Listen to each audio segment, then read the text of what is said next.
canção em meus lábios. É uma que eu ainda estou aprendendo a cantar. É que o Senhor restaurou minha sorte. Eu ainda sou como alguém que sonha. Estou sonhando sonhos de Deus. Estou vivendo sonhos de Deus. Tem uma nova canção em mim. Tem uma nova dança em mim. Estou sonhando sonhos de Deus. Estou vivendo sonhos de Deus. Tem uma nova canção em mim. Tem uma nova dança em mim.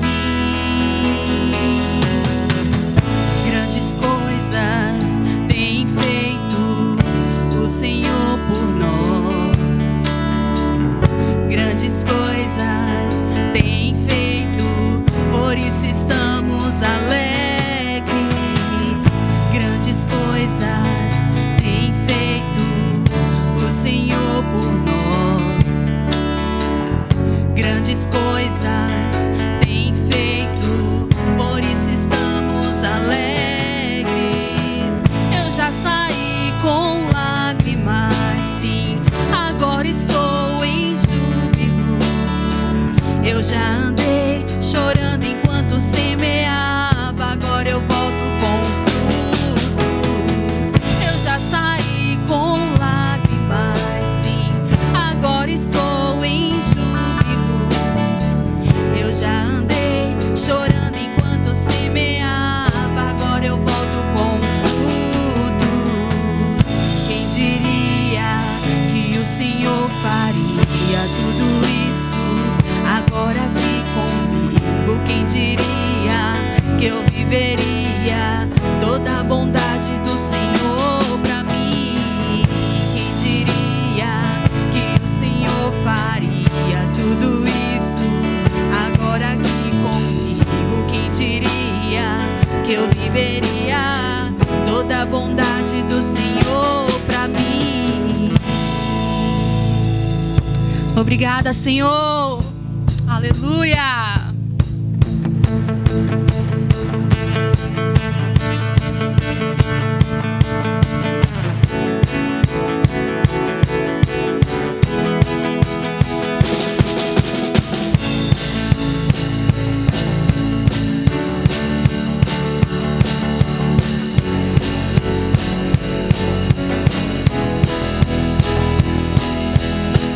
Há uma nova canção em meus lábios. É uma que eu ainda estou aprendendo a cantar. É que o Senhor restaurou minha sorte. Eu ainda estou como alguém que sonha. Estou sonhando sonhos de Deus. Estou vivendo sonhos de Deus. Tem uma nova canção em mim. Tem uma nova dança em mim. Estou sonhando sonhos de Deus. Estou vivendo sonhos de Deus. Tem uma nova dança em mim. Tem uma nova canção em mim. Grandes coisas tem feito o Senhor por nós. Grandes coisas tem feito, por isso estamos alegres. Grandes coisas tem feito o Senhor por nós. Grandes coisas tem feito, por isso estamos alegres. Eu já saí com lágrimas, agora estou em júbilo. Eu já andei chorando enquanto semeava, agora eu volto com frutos. Eu já saí com lágrimas, agora estou em júbilo. Eu já andei chorando enquanto semeava, agora eu volto com frutos. Quem diria que o Senhor faria tudo isso agora aqui comigo? Quem diria que eu viveria toda a bondade do Senhor pra mim. Quem diria que um dia eu viveria? Aleluia! Estava aqui comigo. Quem diria que eu viveria toda a bondade do Senhor pra mim? Aleluia! Glória a Deus!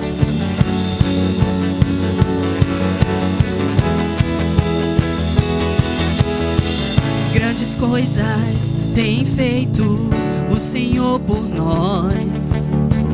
Grandes coisas tem feito, por isso estamos alegres. Grandes coisas tem feito o Senhor por nós. Grandes coisas tem feito, por isso estamos alegres. Eu já saí com lágrimas, sim, agora estou em júbilo. Eu já andei chorando enquanto semeava, agora eu volto com frutos. Eu já saí com lágrimas, sim, agora estou em júbilo. Eu já andei chorando enquanto semeava, agora eu volto com frutos.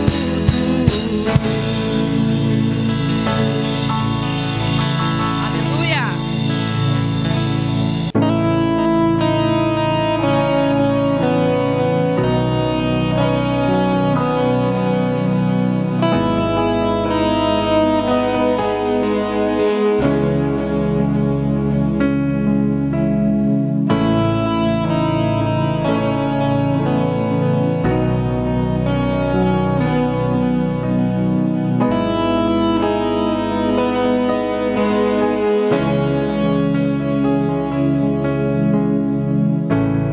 Eu me rasgo por inteiro, faço tudo, mas vem novamente. Eu mergulho na mirra ardente, mas peço que tua presença aumente.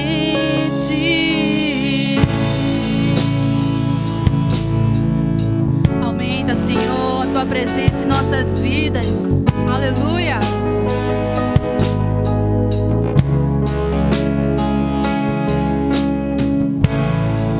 Eu me rasgo por inteiro, faço tudo, mas vem novamente. Eu mergulho na mirra ardente, mas peço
te adorarei,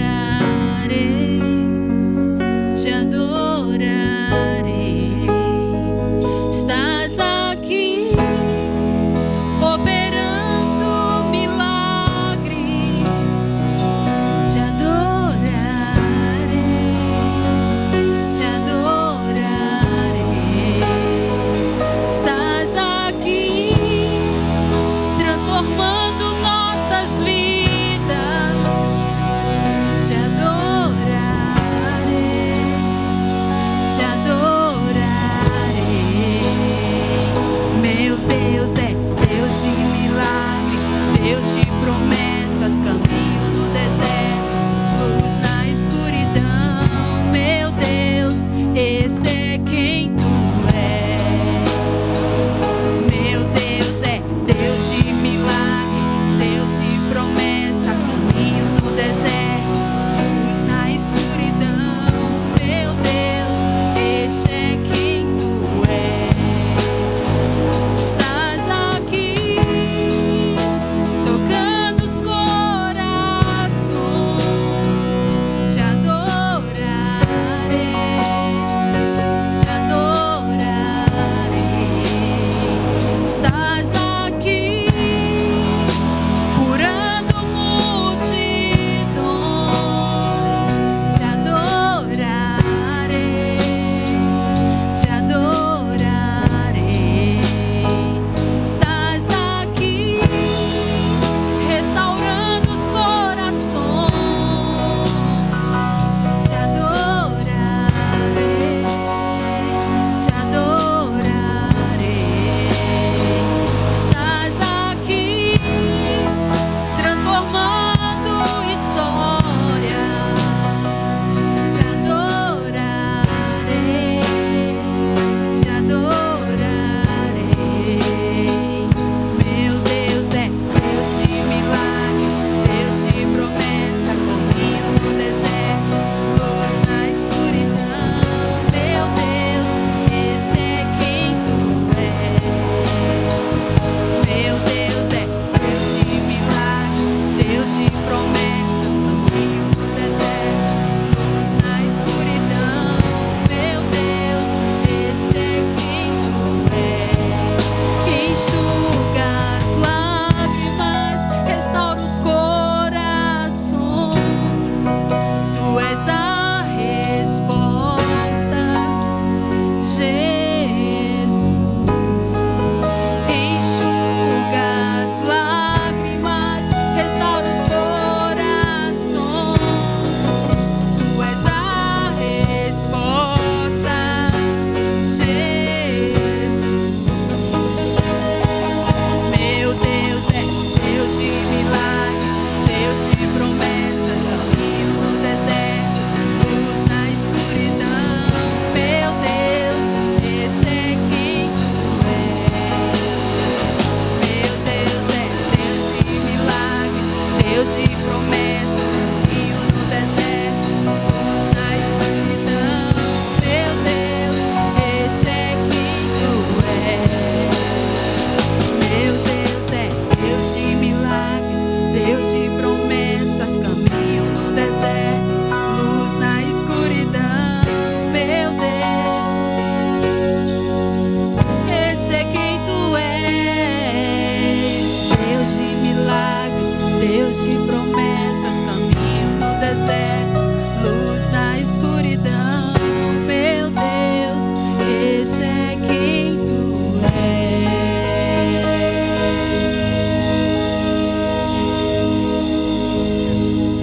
Graça e paz. Hoje eu gostaria de compartilhar com você uma palavra muito especial que Deus colocou no meu coração. Mas não antes, sem nós orarmos nesse momento e declararmos sobre a nossa igreja, sobre a nossa cidade e sobre a nossa nação, todo o bem que o Senhor tem reservado para nós. Esse tempo tem sido um tempo de provação e eu creio que nós seremos aprovados em nome de Jesus. Por isso, ore comigo nessa noite e coloque diante do Senhor as suas aflições, as suas angústias. Está alguém angustiado? A Bíblia diz, ore. Está alguém feliz? Cante louvores. Nós já cantamos, Agora vamos orar e colocar diante do Senhor nossas angústias, nossa ansiedade e receber no nosso coração a palavra do Senhor.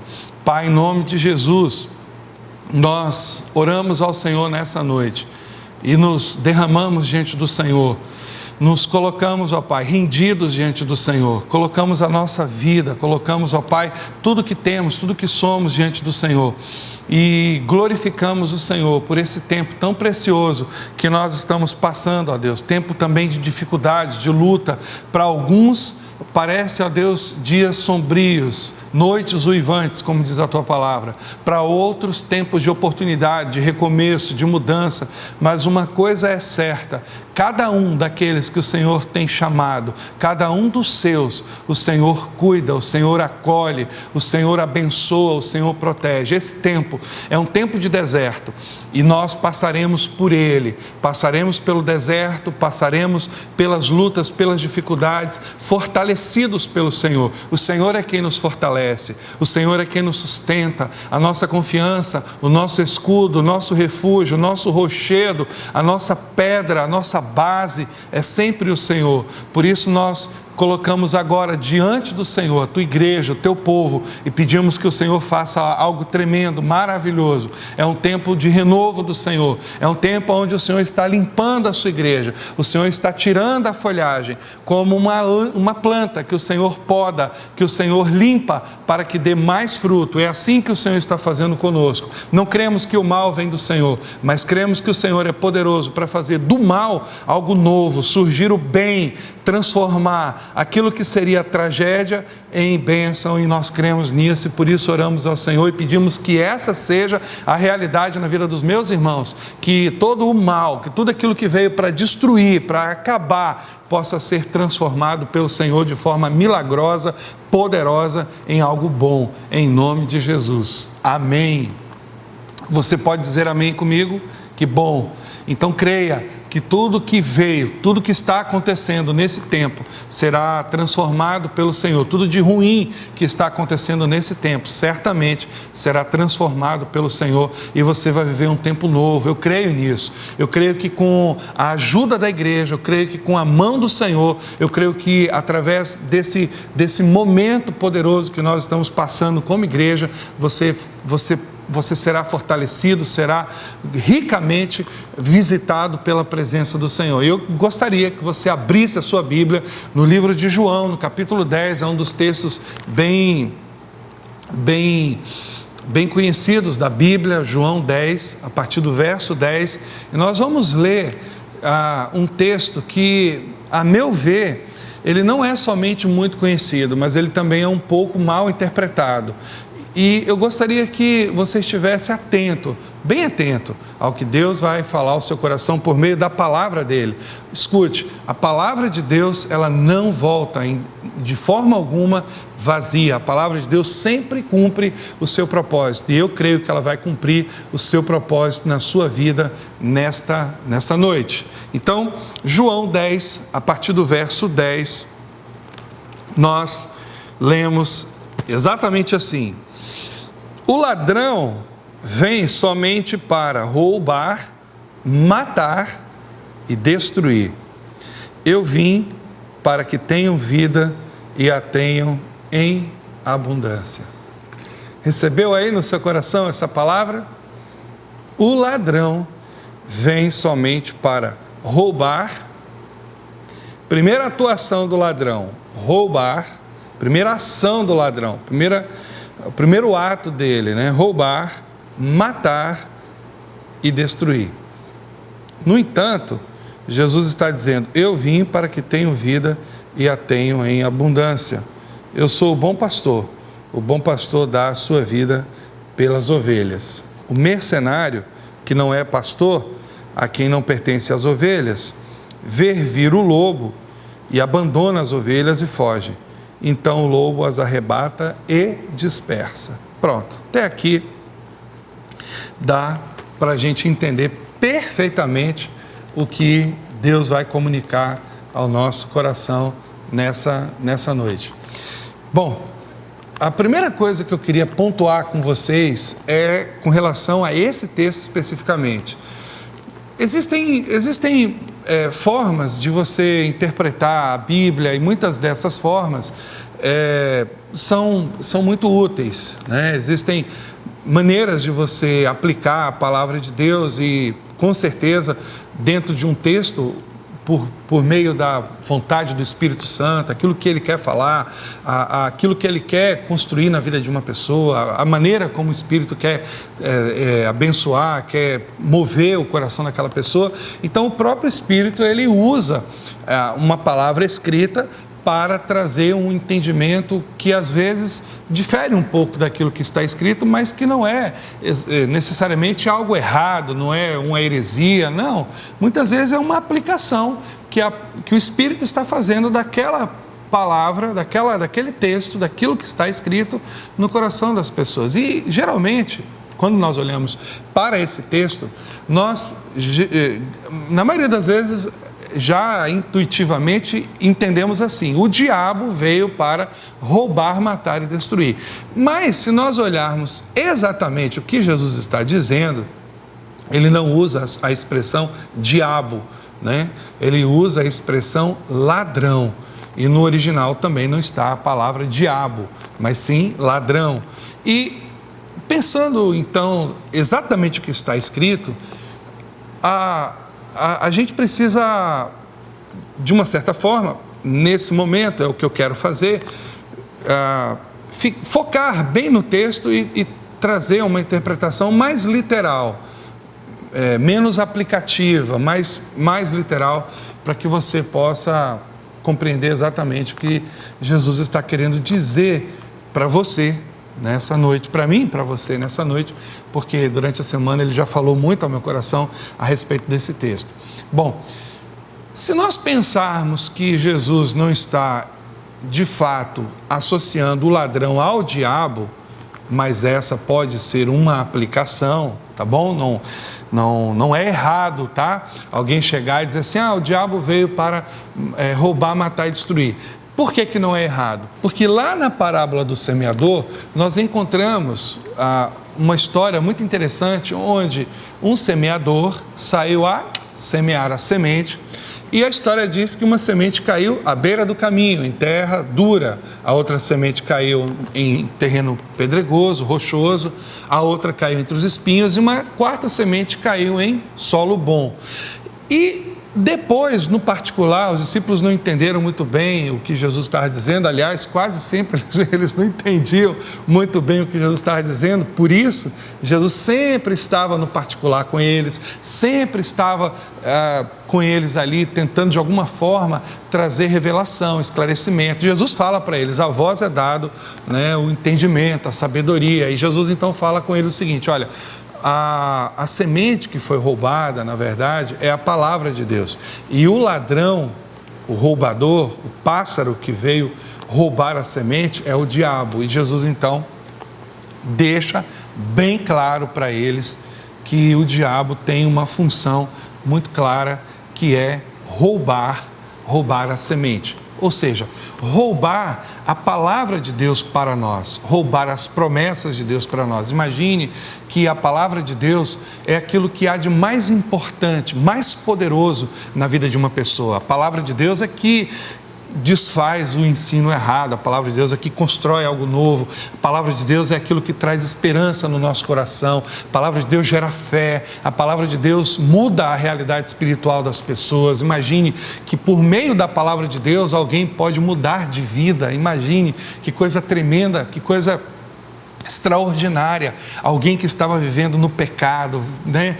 Estava vivendo uma vida completamente desregrada, uma vida, né, que não agradava a Deus. Alguém que tinha um casamento destruído, então por causa da palavra Deus pôde fazer algo tremendo, algo novo, algo maravilhoso. Alguém que estava vivendo, né, a vida talvez desonestamente, gastando dinheiro naquilo que não é pão, gastando com aquilo que não trazia, né, provisão para a sua família. Quantas e quantas pessoas, a partir do momento que a palavra de Deus entra na vida delas, elas mudam radicalmente seus hábitos, né, seus hábitos de consumo, muitas vezes movido por vaidade, né, esses hábitos movidos por vaidade, por orgulho, e elas mudam completamente, elas passam a a viver uma vida de forma mais justa, mais simples, servindo melhor as pessoas, dividindo o que tem, ou seja, mudança de vida, né? Mudança que muda de fato a vida das pessoas. Desculpa o pleonasmo vicioso, mas é a força da expressão. Então,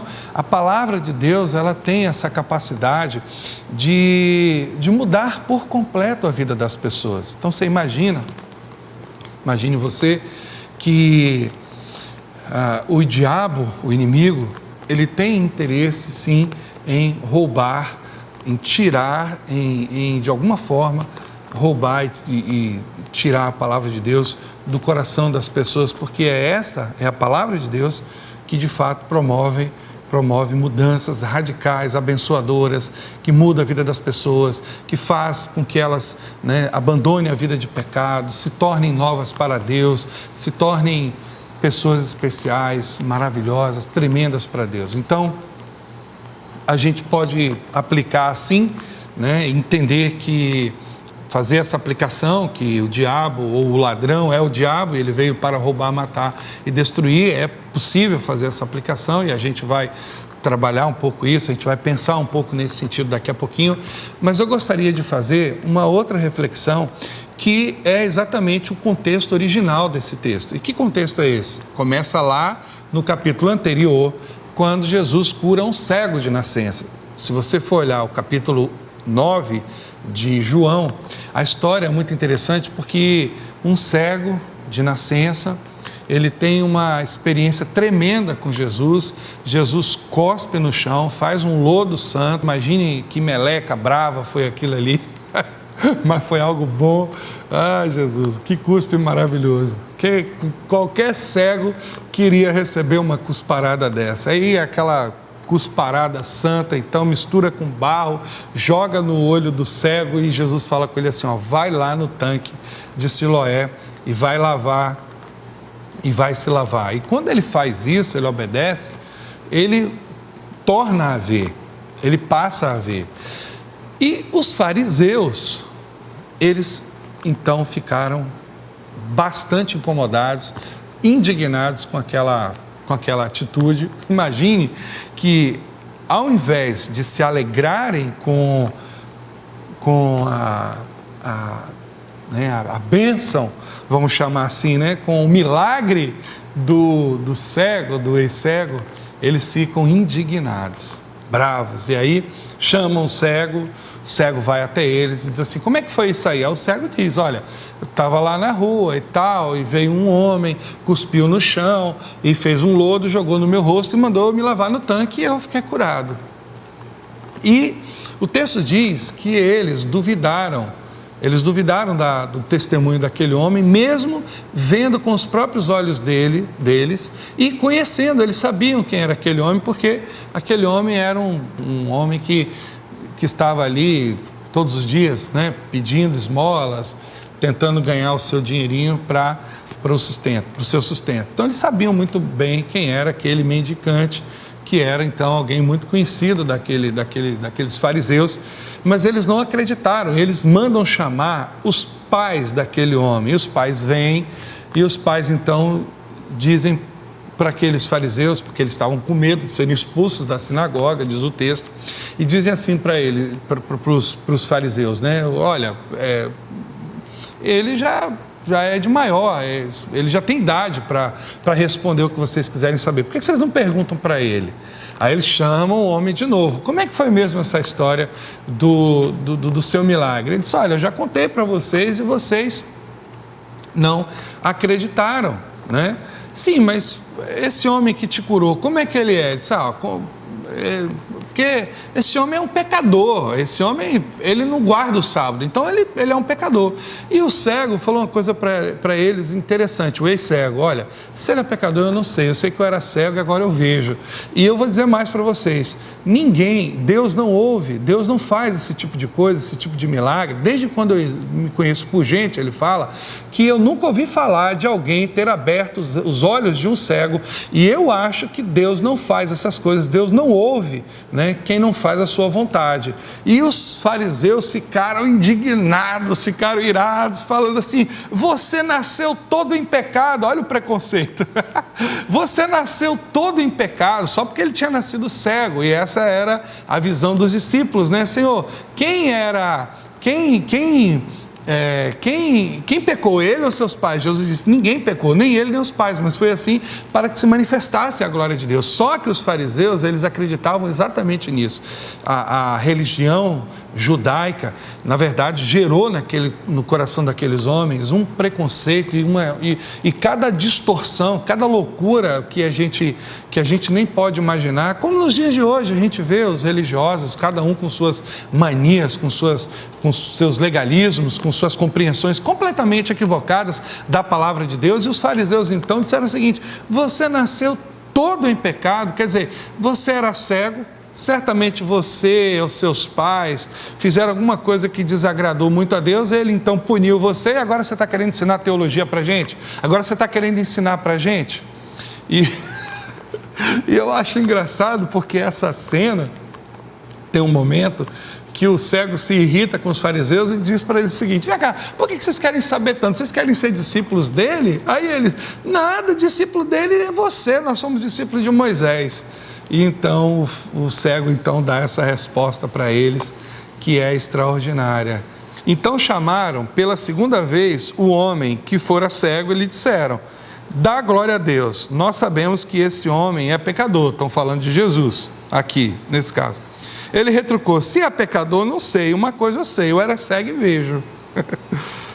Perguntaram-lhe, pois, quem te fez ele? Como te abriu os olhos? A incredulidade é uma praga, né, gente? Os homens estão diante do milagre, diante do poder de Deus, mas eles não acreditam, porque a incredulidade endurece o coração, cega as pessoas. E olha que coisa interessante. E ele respondeu: já disse para vocês, e não atendestes. Por que quereis ouvir outra vez? Porventura quereis vós também tornar-vos discípulos dele? Eles ficam irados com o cego e eles dizem assim: então injuriaram e lhe disseram: discípulo dele és tu, mas nós somos discípulos de Moisés. Na verdade eles eram discípulos de outra pessoa, só que eles não gostavam de ouvir isso. Sabemos que Deus falou a Moisés, mas a este nem sabemos de onde é. Olha que gente endiabrada, né, esses fariseus. Então agora vem a resposta do homem, que é extraordinária. Respondeu-lhe o homem: nisto é de se estranhar que vós não saibais de onde ele é. Contudo, me abriu os olhos. Olha o que ele está falando. Sabemos que Deus não atende a pecadores. Pelo contrário, se alguém teme a Deus e pratica a sua vontade, a este atende. Desde que há mundo, jamais se ouviu que alguém tenha aberto os olhos a um cego de nascença. Que homem, meu Deus do céu, que autoridade, que milagre, que esse milagre mudou a vida desse homem, que coisa maravilhosa. E este homem, se este homem não fosse de Deus, nada poderia ter feito. Mas eles retrucaram: tu és nascido todo em pecado e nos ensina a nós? E o expulsaram. E o expulsaram da sinagoga. Tu és nascido todo em pecado, como eu disse, né? E quer ensinar para a gente, para nós que somos os conhecedores, os doutores da lei. E aí, gente, a gente então chega no momento crucial do entendimento das coisas de Deus nessa noite. O conhecimento por si só, ele não produz vida. O conhecimento por si só não muda as pessoas. Tem muita gente que conhece a palavra melhor do que eu e melhor do que você, certamente. Conhece os versículos, conhece a teologia, conhece tudo. Mas isso não muda a vida das pessoas. Só o conhecimento não muda a vida das pessoas.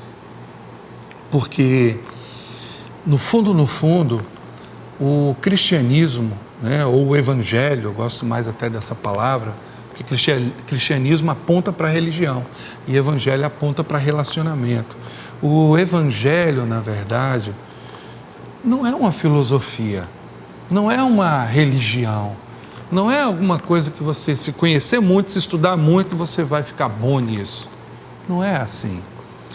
O Evangelho, na verdade, é uma graça de Deus, é um milagre de Deus nas nossas vidas, que muda a gente de dentro para fora, que as mudanças começam no nosso coração, de dentro, algo que começa dentro da gente, como Ezequiel fala: tirarei o coração de pedra, colocarei o coração de carne, tirarei o espírito de desobediência, colocarei o novo espírito, né? E fala depois ainda, e vos darei o meu espírito. Então olha que coisa tremenda, justificação, ele está falando ali, de mudar o coração, mudança de vida, regeneração, dá um espírito novo, está falando de nova criatura, de matar o velho homem, de começar algo novo dentro da gente, colocaria o Espírito dele dentro de nós para operar a santificação na nossa vida. Então, na verdade, o Evangelho é uma mudança de dentro para fora, é uma mudança de Deus em nós, é um agir de Deus em nós. O que Jesus, na verdade, quer nos ensinar, e para a gente compreender exatamente o que está acontecendo, nós precisamos, então, fazer essa interseção, essa relação entre o capítulo 9 e o capítulo 10, porque o capítulo 9, Jesus está sendo duramente atacado pelos fariseus. Jesus está sendo criticado, rejeitado e considerado como pecador. Então, quando nós lemos o capítulo 9, nós estamos vendo uma atitude extremamente agressiva, odiosa, não somente a Jesus que operou o milagre, mas aquele homem cego de nascença que fora alvo da graça de Deus. Eles estavam com tanto ódio, eles estavam com tanta raiva, eles estavam tão cheios, né, do pai deles, e aí a gente vai entender um pouquinho o que Jesus está querendo dizer, que eles não conseguiram perceber o agir e o milagre de Deus na vida daquele homem. E para a gente entender o que Jesus está querendo dizer agora em João 10:10, a gente precisa saber, né, e compreender o que ele está afirmando. Note que Jesus é alvo do ódio, da rejeição e da crítica dos fariseus. Não somente o Senhor Jesus foi rejeitado, criticado e foi alvo do ódio daqueles homens, mas o próprio cego, o alvo da graça e do milagre de Deus, foi por eles expulso da sinagoga, porque eles não aceitaram o poder e a graça de Deus, mesmo diante das suas barbas, dos seus olhos, eles não conseguiram enxergar. E entre o capítulo 9 e o capítulo 10 existe uma interseção para que a gente possa entender perfeitamente o que Deus está falando. Veja que lá no capítulo 10 ainda, né, a partir do verso 7, diz assim: Jesus, pois, afirmou de novo: em verdade vos digo que eu sou a porta das ovelhas. Todos quantos vieram antes de mim são ladrões e salteadores, mas as ovelhas não lhes deram ouvido. Aí ele vai dizer de novo: eu sou a porta, se alguém entrar por mim será salvo, entrará e sairá e achará pastagens. E aí nós encontramos agora João 10:10, o ladrão vem senão para roubar, matar e destruir. Então, antes da gente entrar nessas três características do ladrão, a gente precisa descobrir e entender quem é o ladrão. No texto aqui, o ladrão, na verdade, são os fariseus. O ladrão, na verdade, são os falsos mestres. O ladrão, na verdade, são aqueles que têm o conhecimento da palavra, mas não creem nela. Como isso é possível?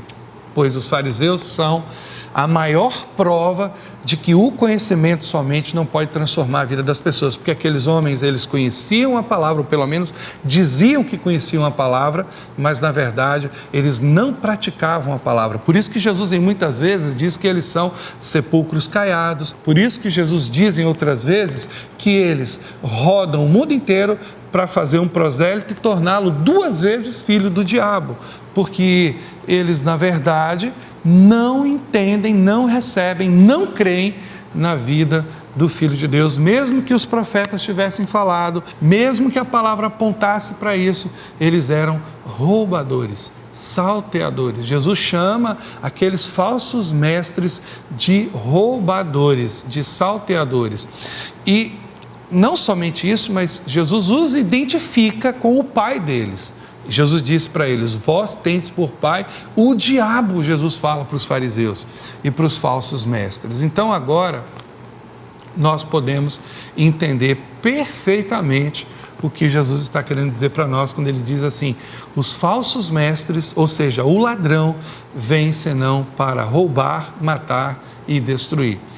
E essas 3 características dos falsos mestres são exatamente as 3 características do diabo, porque o diabo, ele é um roubador por excelência. Ele rouba a palavra, ele mata a fé e ele destrói a vida das pessoas. Então a gente precisa saber como funcionam essas características, como funcionam essas habilidades do ladrão, dos falsos mestres, que tem por pai o diabo. Então, a ideia de dizer tudo isso para você hoje à noite é para dizer o seguinte: não valorize as ações do diabo na sua vida. Não perca tempo com elas. Porque certamente você e eu já passamos por muitas situações, muitas dificuldades, muitas lutas, no sentido de que em algum momento nós fomos atacados, fomos roubados, em algum momento da nossa vida os falsos mestres ou o próprio diabo veio contra nós com a fúria que lhe é própria. Certamente você já teve, dificuldades e lutas na sua vida, de forma que Jesus está alertando para a gente precisa tomar cuidado com os falsos mestres, porque eles são uma representação do Pai deles. Assim como Jesus era uma representação do Pai Celestial, e nós vamos encontrar isso na palavra, ele é a expressa imagem de Deus. Os fariseus, os religiosos, os falsos mestres são uma representação perfeita do pai deles, o diabo. E tanto os falsos mestres como o diabo, eles têm uma única ação, eles têm um único propósito na vida das pessoas: roubar, matar e destruir. Roubar a palavra, aquilo que pode gerar vida no seu coração, aquilo que pode gerar fé no seu coração. Então a intenção é roubar a palavra para que você nunca passe para o segundo estágio, que é crer nas coisas de Deus, crer na obra de Deus, crer no projeto de transformação de Deus para a sua vida, crer que Deus é poderoso para mudar a sua realidade espiritual, mudar a sua realidade familiar, mudar a sua realidade financeira. Não que Deus seja um garçom que fica servindo a gente, mas é fato que quando a gente se converte, quando a gente muda de vida, Deus nos abençoa com prosperidade espiritual, e essa prosperidade espiritual, ela avança para a prosperidade financeira. Eu não estou falando de teologia da prosperidade, mas eu estou falando de uma prosperidade bíblica, que envolve todo o aspecto do shalom de Deus, da paz de Deus na nossa vida. Então, o interesse é que você não passe para o segundo estágio, que é fé.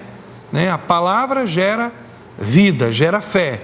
A fé move tudo, move montanhas, faz coisas extraordinárias. Se você, pela palavra, é o primeiro passo, você tem a sua vida enxertada na vida de Deus, se a palavra te transforma, se a palavra move em você e gera fé no seu coração, então você vai ter vida abundante e não destruição abundante. Eu pensei, na verdade, a palavra de Deus no meu coração foi para dizer para você nessa noite: não valorize a obra do diabo, não dê importância para ela.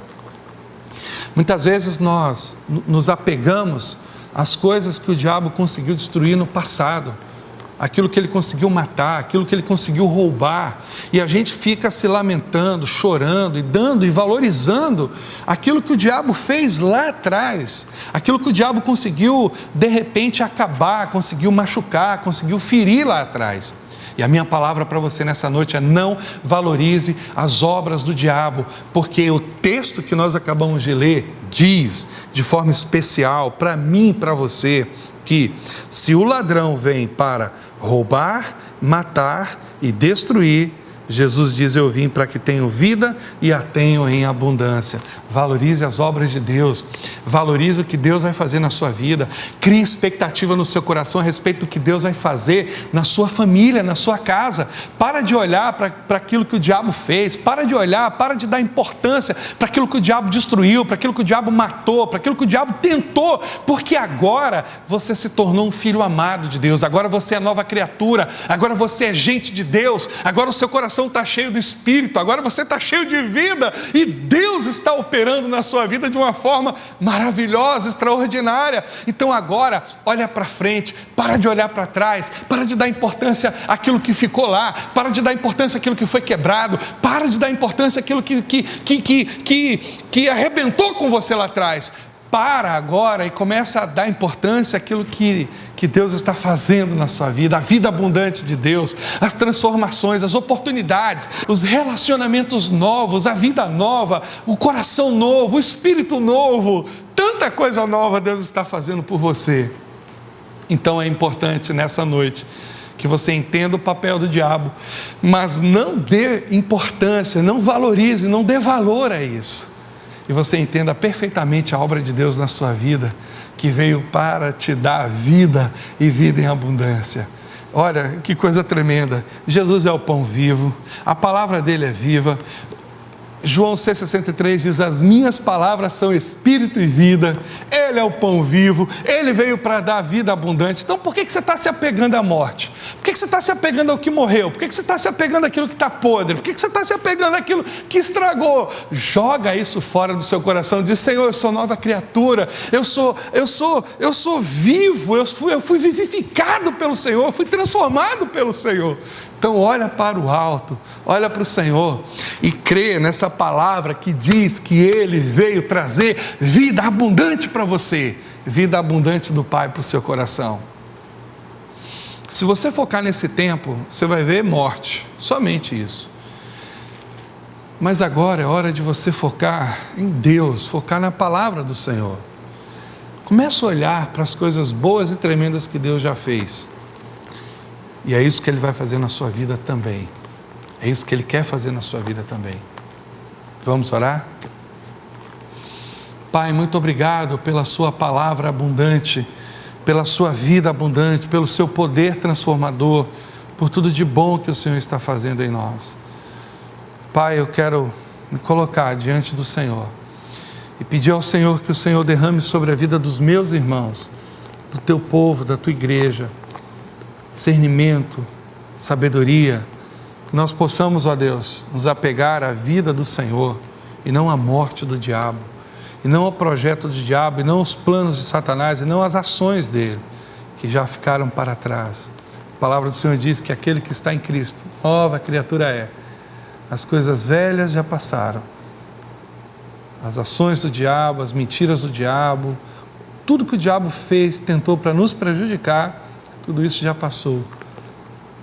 E agora somos novas criaturas, somos filhos amados do Senhor. As coisas velhas já passaram e eis que tudo se fez novo. E o Senhor está renovando a nossa vida dia após dia.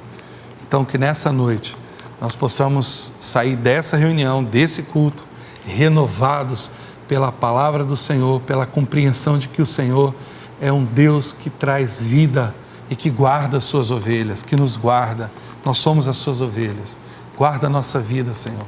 Protege-nos do mal, livra-nos do mal, como a oração que o Senhor Jesus fez na oração do Pai Nosso. Livra-nos do mal, Senhor. É o que nós te pedimos nessa noite, que o Senhor nos guarde e fortaleça a nossa fé. Deus abençoe sua vida. Beijos.